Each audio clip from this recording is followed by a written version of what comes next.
Assalamualaikum warahmatullahi wabarakatuh.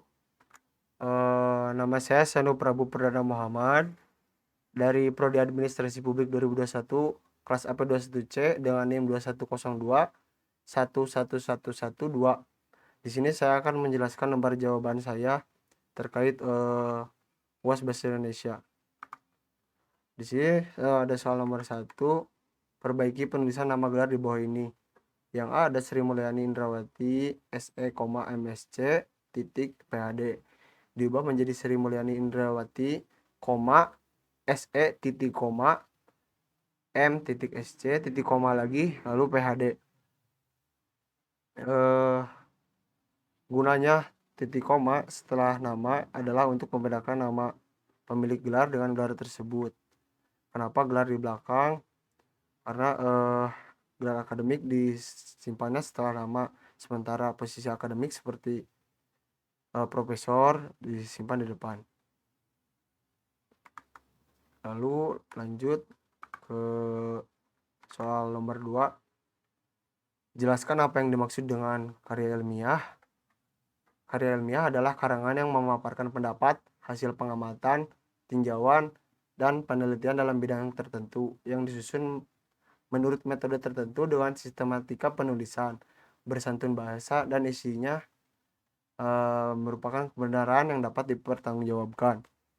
Lalu yang B ada skripsi. Skripsi adalah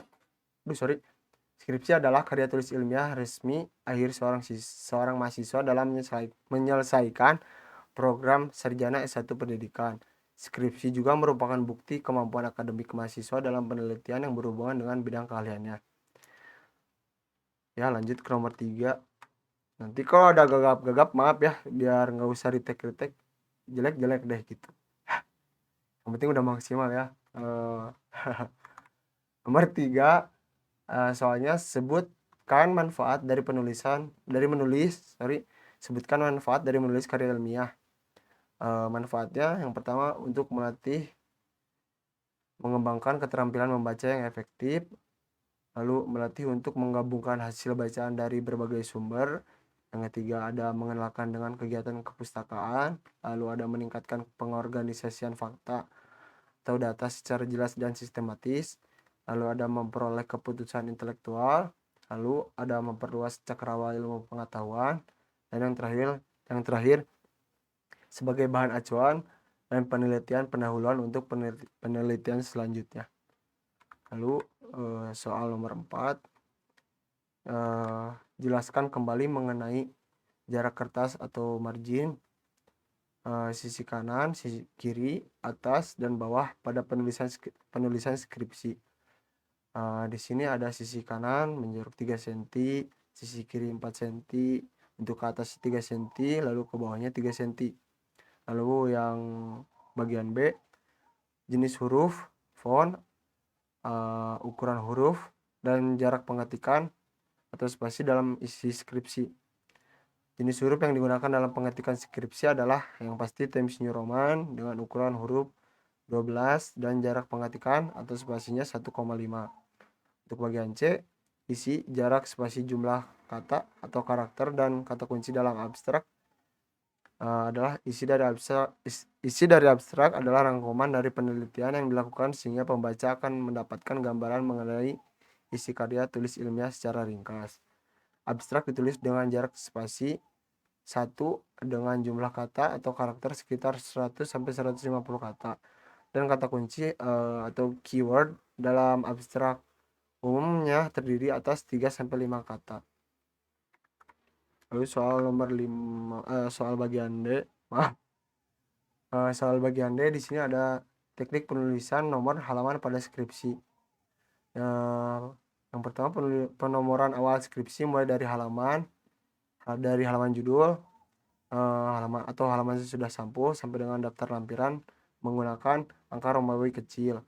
Lalu selanjutnya halaman judul dan halaman persetujuan pembimbing tidak diberi nomor urutan halaman, tetapi diperhitungkan sebagai halaman 1 dan halaman 2. Lalu bagian E, plagiarisme adalah tindakan menjiplak tulisan, opini, serta fakta yang didapat dari orang lain melalui buku, televisi, makalah, dan sebagainya tanpa menyebutkan sumber sehingga seolah-olah merupakan karya sendiri. Lalu selanjutnya pembahasan nomor 5.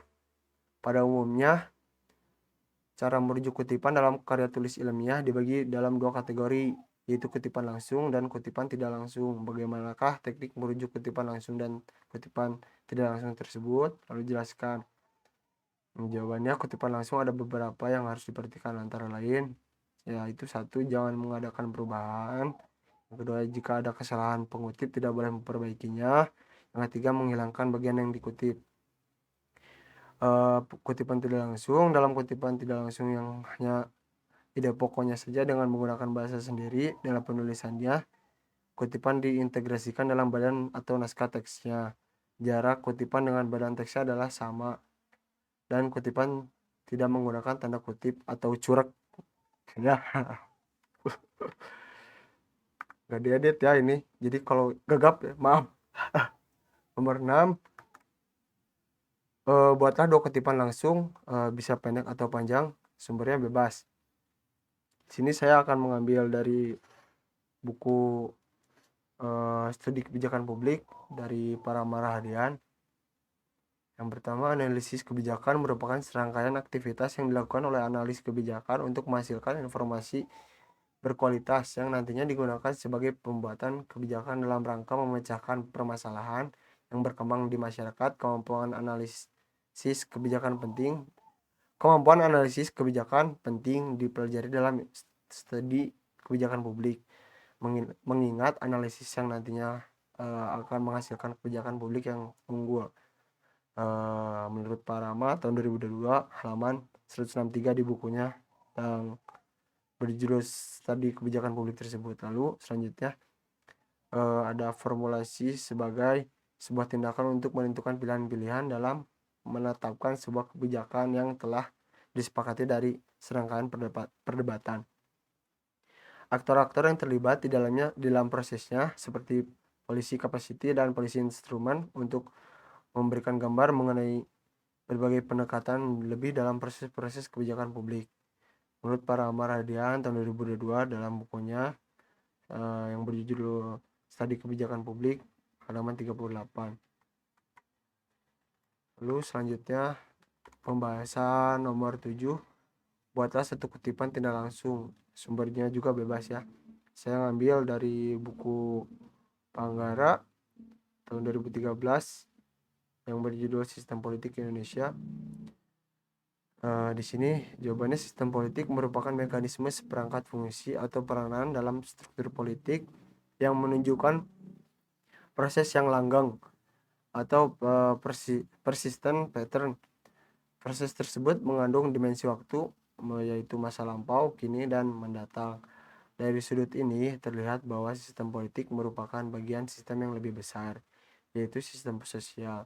Oleh karena itu dapat dimengerti apabila dalam sistem analis, teori sistem atau teori sistem seperti itu tulisannya, dan pendekatan sistem atau sistem approach, pengertian sistem politik, kultur politik, peranan politik dibahas lebih mendalam, dibantu dengan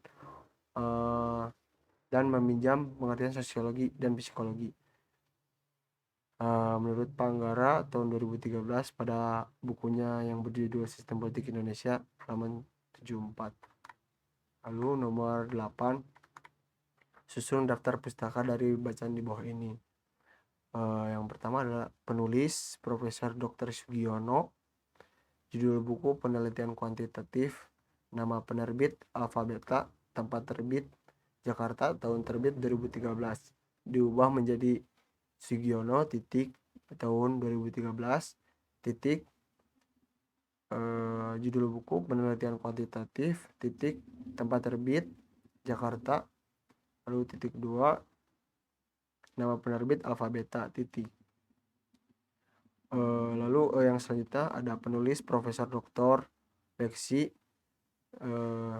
dan J. Mulung, MA. Judul buku metodologi penelitian kualitatif, nama penerbit PT Remaja Rosda Karya, tempat terbit Bandung, tahun terbit 2018, itu diubah menjadi J, Lexi titik koma dan mulung titik. Lalu tahun terbit di sini 2018. Lalu ada judul buku yaitu metodologi penelitian kualitatif, lalu tempat terbit, lalu nama penerbit. Yang lainnya juga sama ya. Tinggal nama, tahun, lalu ada judul buku, tempat terbit, dan nama penerbit. Seperti ini.